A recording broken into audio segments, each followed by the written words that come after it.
তিনি বলেছেন, কোরআন মাজিদ স্পর্শ করে শপথ বা কসম করা কি জায়েজ? এ ধরনের কসম বা শপথ ভঙ্গের কাফফারা দিতে হয় কি? ভাই গোলাম রাব্বি, কোরআন মাজিদ এর মাধ্যমে কসম করা এর বেশ কয়েকটা অবস্থা। একটা হলো, কোরআন যেহেতু আল্লাহর কালাম, অতএব আল্লাহর কালাম এর উল্লেখ করে কসম করা, এটাকে বলা হয় আল হালফু বিল কোরআন, অথবা আল হালফু বে কালামিল্লাহ, আল হালফু বে কিতাবিল্লাহ, আল্লাহর কিতাব দিয়ে, কোরআন দিয়ে অথবা আল্লাহর কালাম দিয়ে হলফ করা।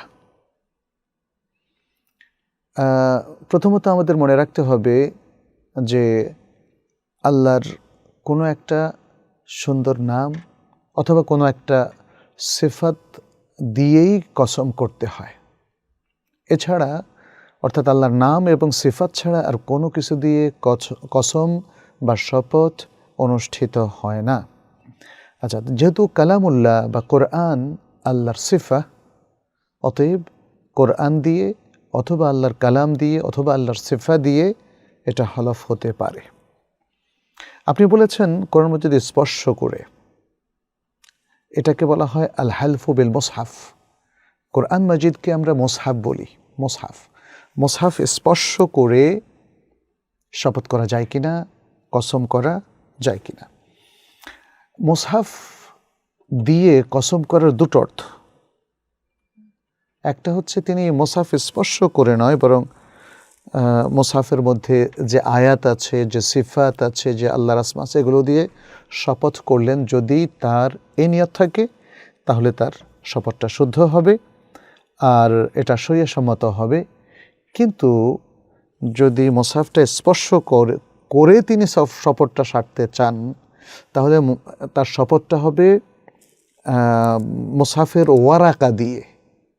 তিনি তো কোরআন দিয়ে, কালামুল্লাহ দিয়ে বা আল্লাহর আসমা দিয়ে, সিফাত দিয়ে শপথ করেন নাই। তখন তিনি স্পর্শ করে শপথ করলেন, মানে হচ্ছে তিনি মুসহাফের যে ওয়ারাকা বা যে পৃষ্ঠা আছে, যে কাগজ আছে, সেটা দিয়ে শপথ করলেন।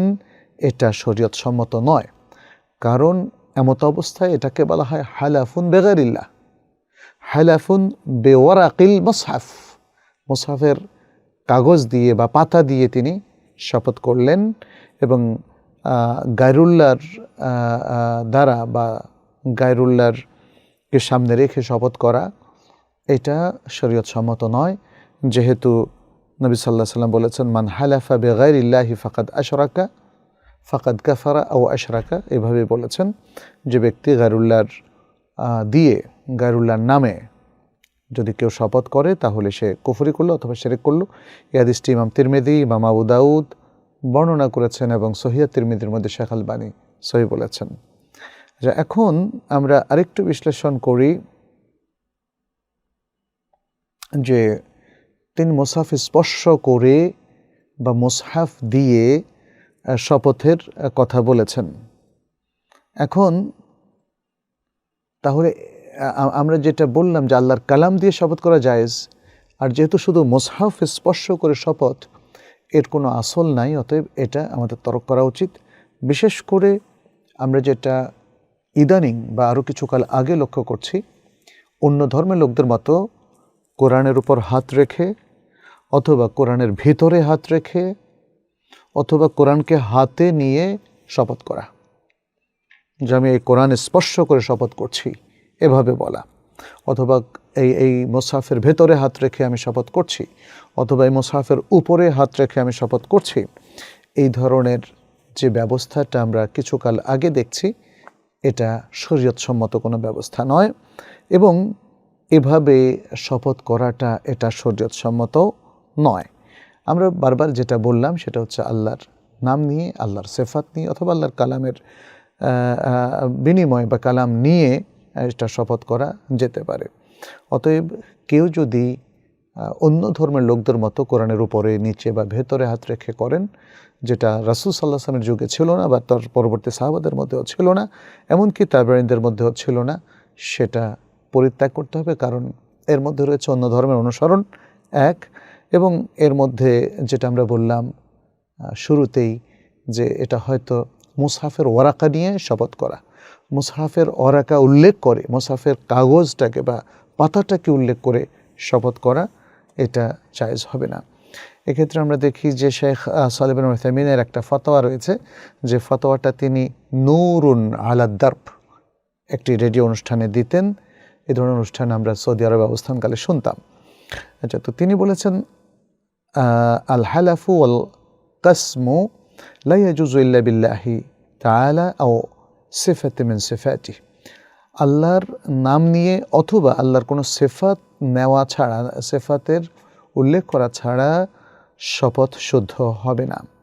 ফাইদা হালাফ আল ইনসানু বিল্লাহি সুবহানাহু ওয়া তাআলা, যখন মানুষ আল্লাহ সুবহানাহু ওয়া তাআলার নামে শপথ করবে, ফাইন্নাহু লা হাজাতা ইলা আন ইয়াতিয়া বিল মুসহাফ, তখন তার জন্য কোনো প্রয়োজন নাই যে সে একটা মুসহাফ নিয়ে আসবে।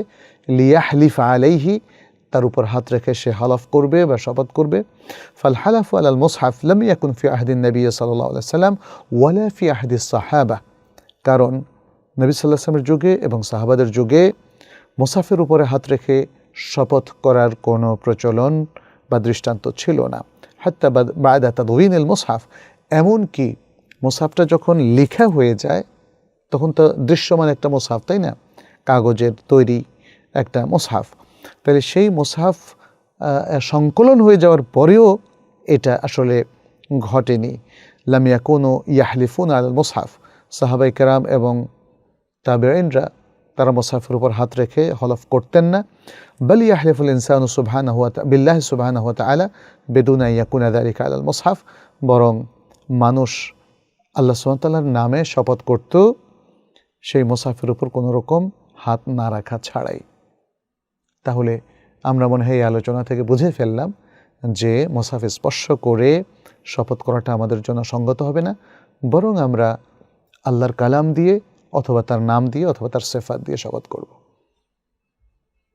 আচ্ছা, এখন যদি কেউ এই ধরনের শপথ করে তাহলে সে ভুল শপথ করলো, এই শপথটা কি তার শপথ বলে গণ্য হবে?